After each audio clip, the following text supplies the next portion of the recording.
Hello, everyone. I'm Jim Durrett. Just pleased to bring you another one of our series of shining the spotlight where it needs to be shown. And today I have the distinct honor of talking to Mike Dale, clerk and master. A lot of people probably don't know what you do, so I think I think I'm gonna learn a whole lot today. I really do. But before we get started, tell us about Mike Dale. Well, I grew up in Murray, Kentucky. I didn't go to Murray State though, but I grew up there and ended up moving back to the area, but I didn't want to be in Murray. And Clarksville had an opportunity where I moved here in 2005. So I practiced law in Clarksville up until 2016 when I was appointed as clerk and master of the Chancery Court. So I've been here now for about 16 years. Awesome. So you wanted to get back to the area, but didn't want to live in Murray. I didn't. I have family there and I love to go visit, but I wanted to be in a legal market where I could specialize. Yeah. And if you're a lawyer in Murray, you got to take every criminal offense, every probate, every divorce that comes in the door. So Clarksville was a good place to come. That was a mid-sized city where you could specialize, but I wasn't going to be sitting in traffic for 90 minutes every day trying to drive to the office. What was your specialty? Probate and estate planning. Yeah. Awesome. I didn't know that. Yeah, I did a master's in tax law after law school, thinking that my career would be in primarily estate planning for taxable estates. Mm-hmm. And then the government legislated all that work away. So, so you kind of had to reinvent yourself on that. But that's what I primarily did as a lawyer. Where'd you go to law school? Ole Miss. Ole Miss? Yeah. Awesome. Well, I think one of the really unique things about your job, I'm going to say something, I don't want it to sound wrong, but you are a county employee that is appointed by the chancellor. And so technically the mayor couldn't fire you if the mayor wanted to. Right. I mean, it's like, there's no way to kind of categorize beyond that. Did y'all notice he was like, right? Well, it's funny because you have department heads who serve under you and who you hire and fire. You have elected officials who are elected by the voters in Montgomery County, and then you kind of have me. And so I'm a constitutional officer, just like the elected officials are. Right. But I have basically an electorate of one. So the chancellor of the 19th Judicial District appoints me, and every county in Tennessee has a clerk and master. Yeah. Most of the larger counties, and certainly within our district, they are lawyers. And so we serve in some respects as a magistrate for legal matters that we can hear on probates and then on things where we receive what's called an order of reference to make findings. And so that kind of helps move some of those cases along in the judicial system that would otherwise be waiting for a trial. I didn't know that. I did not know that. And in one of the interviews with, I don't remember who it was, but I was talking to them about, they said something and I was like, well, you know, when I was elected mayor in 2014, I didn't realize how involved the mayor's office was with the judicial system in a sense. In a sense. I mean, you know, we had the chancellor and the judges and we had Wendy over there, but you know, then you got adult probation and you got all that. But I mean, all those people are kind of county employees, but they all work for the judicial system and it's totally different. Sure, and that can vary by county to county in Tennessee. Really? Yeah. Of course, the great thing, at least in Montgomery County, is that you know, the commission and the mayor's office, you all are involved in funding for that. Right. You handle all the things in the HR that I wouldn't want to do as far as the paperwork and the training and everything like that to make county employees. So we're kind of lucky as far as that's concerned.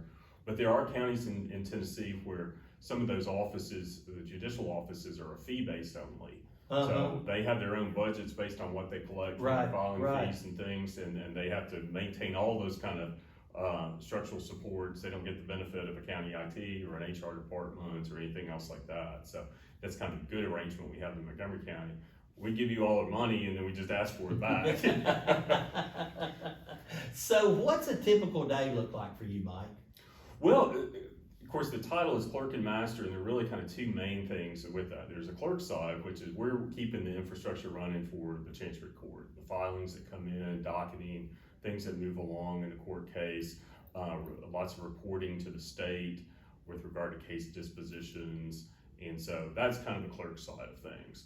We also collect delinquent taxes for Montgomery County. So if somebody gets more than a year delinquent on their tax, the trustee files a lawsuit in the Chancery Court, and then we start collecting those taxes, moving a process along that would ultimately result in essentially the property being sold for delinquent taxes Right. if they're not paid. So we're collecting delinquent taxes. And then the other side of that is I essentially serve as a probate master over all the probates that are filed. And so over 500 different cases are filed every year. Those are moving along in different stages, from admitting will to probate to adjudicating claims to settling up inventories and things of that sort. And so I'm doing that side of it too. And then of course, it's just running an office, the administrative side of it, and the finances. We have over $3 million invested for people who are either minor children or who were holding it in escrow until the court resolves that. Mm-hmm. So we're holding lots of funds and accounting for those.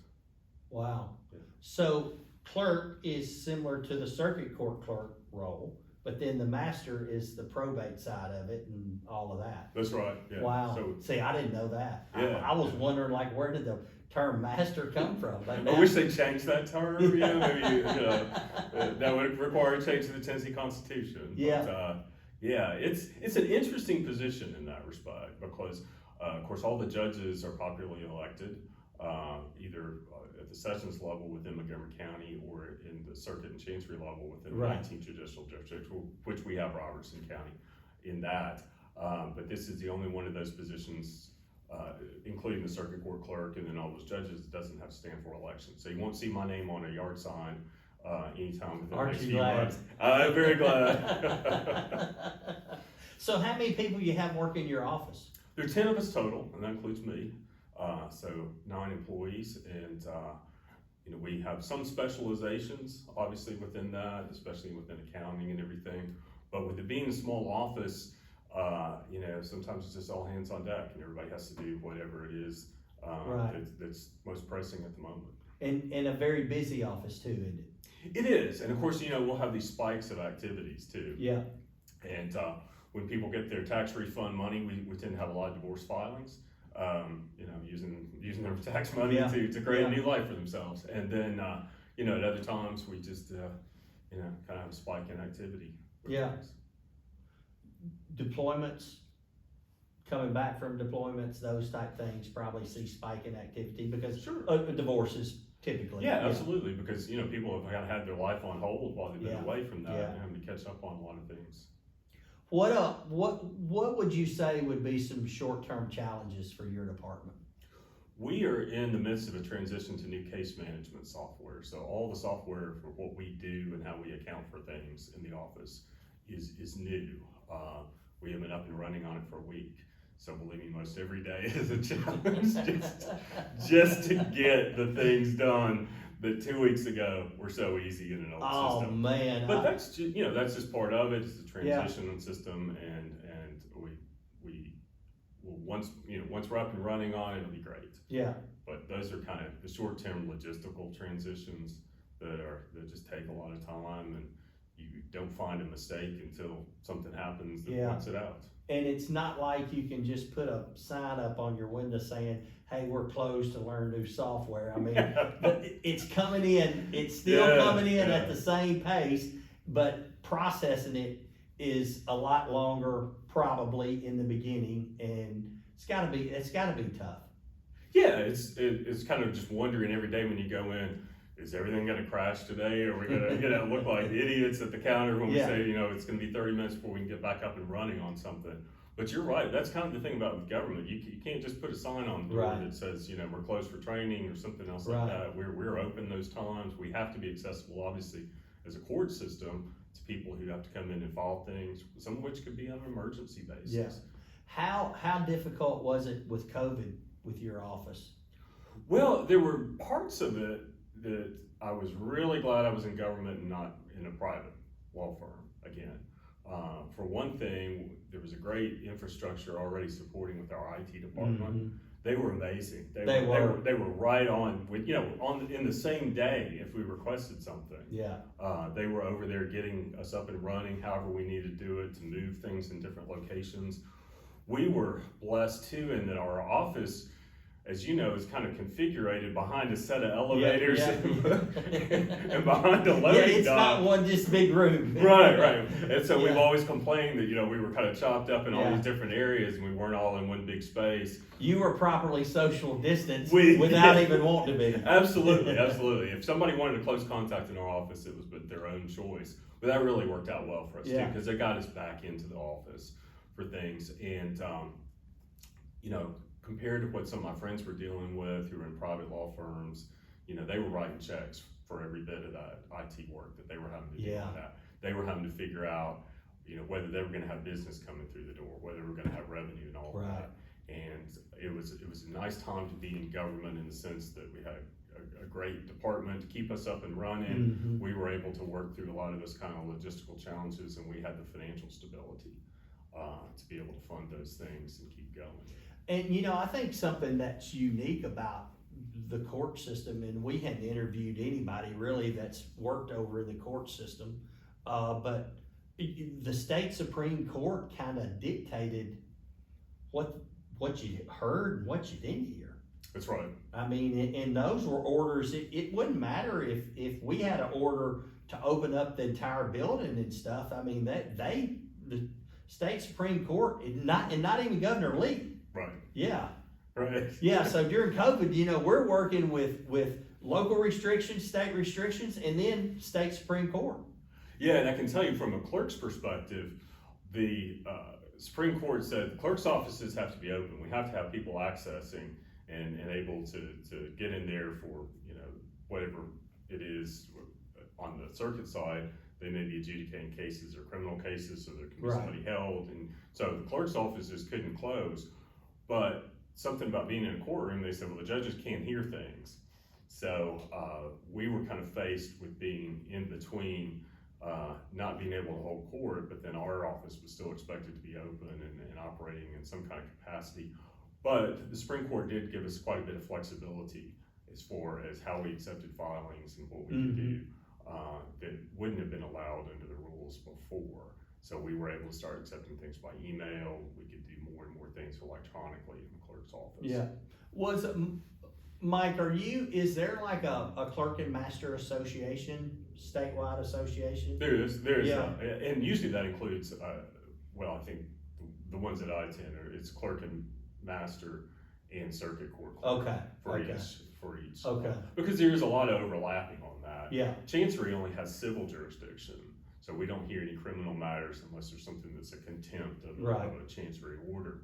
But then circuit encompasses quite a lot of the same things that we do. They have about half the divorces in the county, and we have the other half. But we have exclusive jurisdiction over probate matters. But then general contract disputes, a litigant can choose to either go to chancery or circuit court for that. Then they have a much larger set of caseload because they have criminal jurisdiction. Mm-hmm. And then in this county, also the general sessions court comes under that same clerk's office. So they probably have, anywhere from 4 to 5 times the amount of volume that we have. Wow, that's interesting. What do you think some long-term challenges are for y'all? Well, at least within the office, we are moving more and more toward electronic filing into other things where our employees are going to have to be able not just to look at a number, stamp something and put it in a file. They have to be able more and more to comprehend what is going on in the case and to be able to not act in a legal capacity for that, but those kind of lower level jobs of just simply filing and administrative type tasks are going away. Yeah. It's requiring a much more cerebral type position Yeah. for that. And there's just a tremendous amount of growth in this county. There's, which is not a bad thing in any respect, but it does mean a volume of things. In the 6 years that I've been here, 5.5 years, we've gone from about 350 probates filed a year to 500. Wow. So, those kind of things are increasing. Divorce filings are up probably 20 to 30%, which is just because of the influx of population we have in the county. Yeah, almost doubled. Yeah. Wow, that's a lot. I didn't realize that and I don't take this away from anybody, but you don't just get a piece of paper, stamp it, stick it in a file. What you said, you kinda gotta know what's going on in the file. Yeah, absolutely. And Yeah. that's becoming more and more that. Yeah. Is space an issue for y'all? We're actually pretty good on space, and as we move toward electronic filing, a lot of our area that is taken up with paper files and folders and things like that will eventually go away. Yeah. So that's one good thing about being on an electronic system and moving toward that being our primary way of operating. With this new technology, and do you think your efficiency is gonna go up? Definitely. Yeah. Yeah, I definitely think so, because, a missing piece of paper that has to be found in stacks and stacks and stacks can really take up a lot of employee time. Yeah. So we've always tried to say, go slow at your job, but accurate. Slow and accurate is the most efficient way on that, because any types of misplacements like that are real time hoovers as far as somebody's workday, trying Yeah. to locate those kinds of things. Of course, a lot of the workplace talk now is about working remotely and things like that, where we are just not an office is probably gonna ever be able to have much of that. It really has to be there's a retail side of the court system, and that's what the clerk's office is, it's the retail It's side. a good way to put it. It's a good way to put it. So, you mentioned earlier, y'all collect delinquent property taxes, but I think it's interesting, and you and I had this conversation in a meeting a week or two ago. So somebody doesn't pay their property taxes year one, they don't pay them year two, and I'm gonna mess this up, so you're gonna have to correct me. And they don't pay them year three, then you turn them over to the delinquent tax attorney at some point in time, after they're delinquent for 3 years, correct? Actually, if they're late for 1 year Okay. in the trustee's office, so you got till the end of February, then you got a whole other year, really 13 months from that time to pay them at the trustee's office. Yeah. Then that's when they get turned over to delinquent tax. Okay, but then ultimately they can go, the delinquent tax attorney can sell them.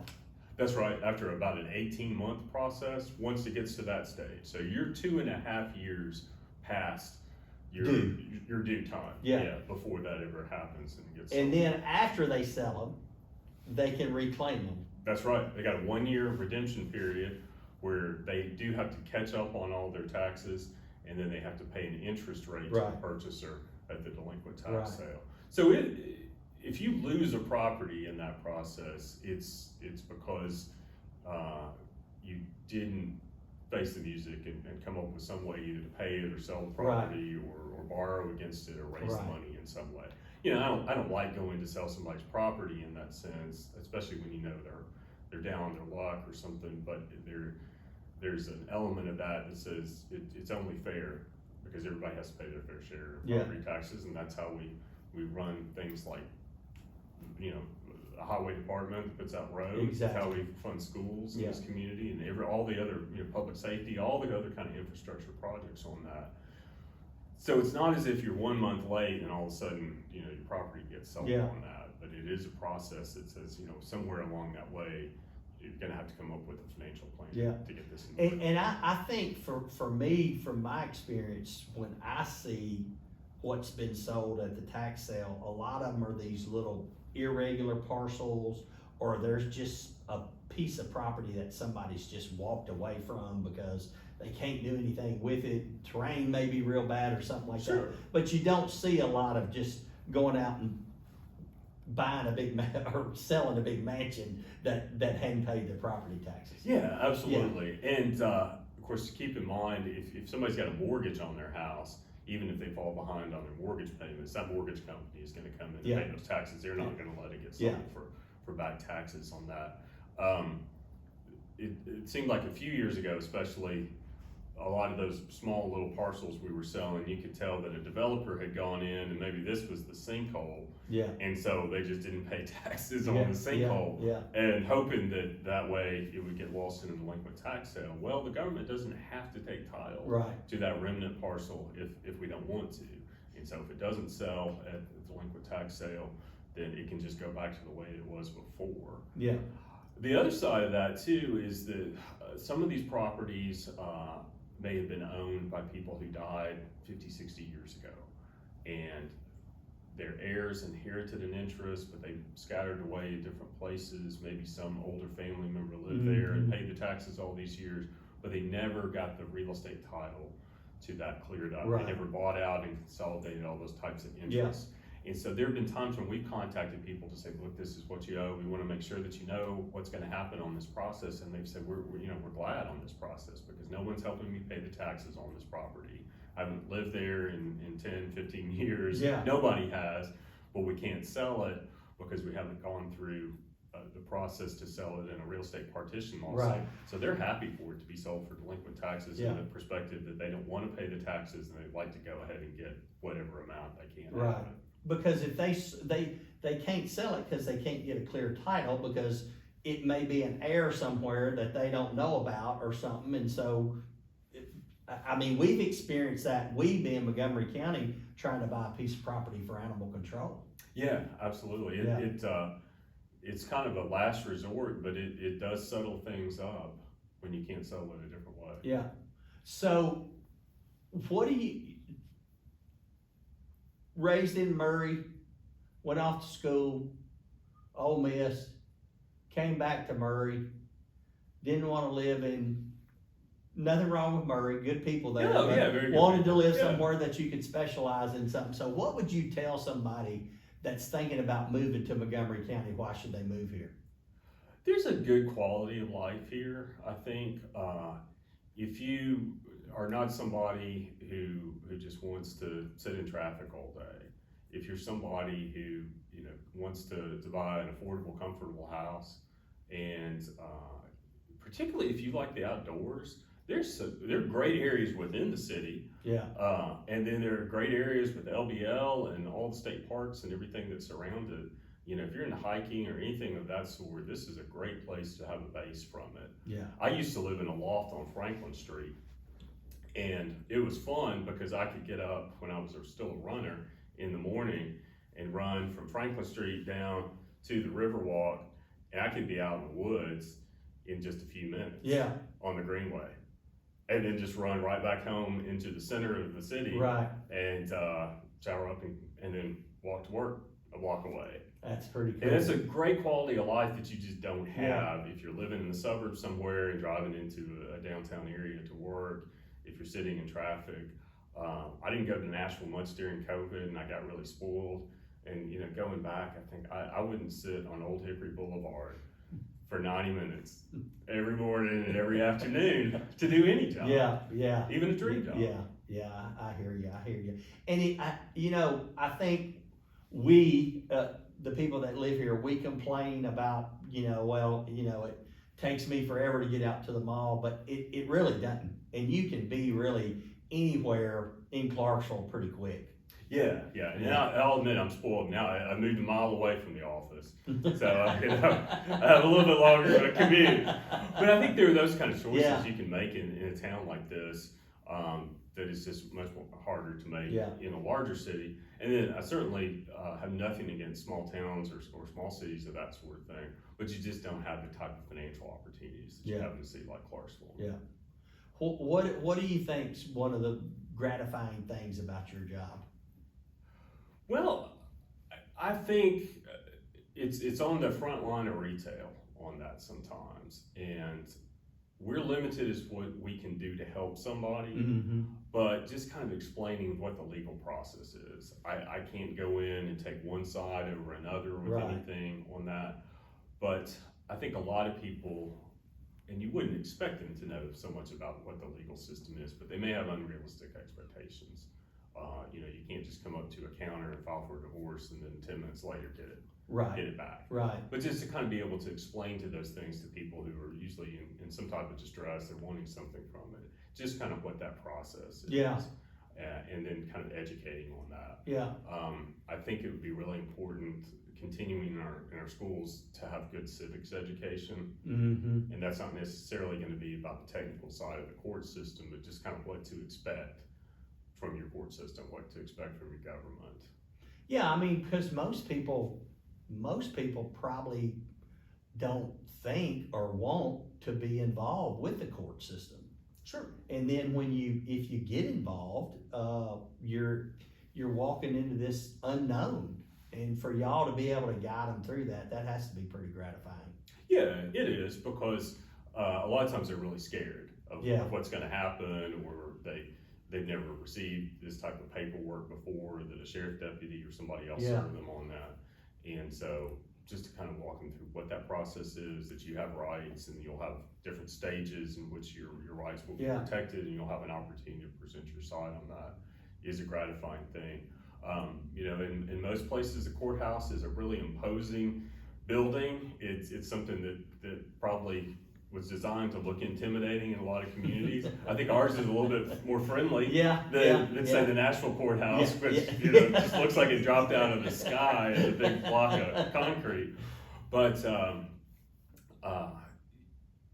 just to see that people who come in can realize that this is a process, this is, you know, a way of adjudicating disputes of some type of thing like that, and that if you hadn't done anything wrong, you don't really have anything to fear. Yeah. It may take longer than you want, it may not be exactly the result that you want, but the legal system shouldn't be used in some way that's gonna abuse you. Right. And that's what we're there as gatekeepers to do. Awesome. Is there anything that I didn't ask you that you think people should know about the clerk and master's office? No, they know about the title now. They know about the title. I know a very good lawyer in town. He used to depose someone, and then at the very end, he'd say, "Well, is there anything that I didn't ask you about?" I've been asked that in the deposition. Yeah, and I used to prep my clients, and they're like, "That is when you get out. There is no way." So the lawyer's coming out. There's nothing there. Exactly. Huh? Yeah. That's awesome. What a great way to end it, Mike. I sure appreciate it. Thank you. Thank you. I appreciate I enjoyed you, working with you. Yes, sir. You wish too. you well.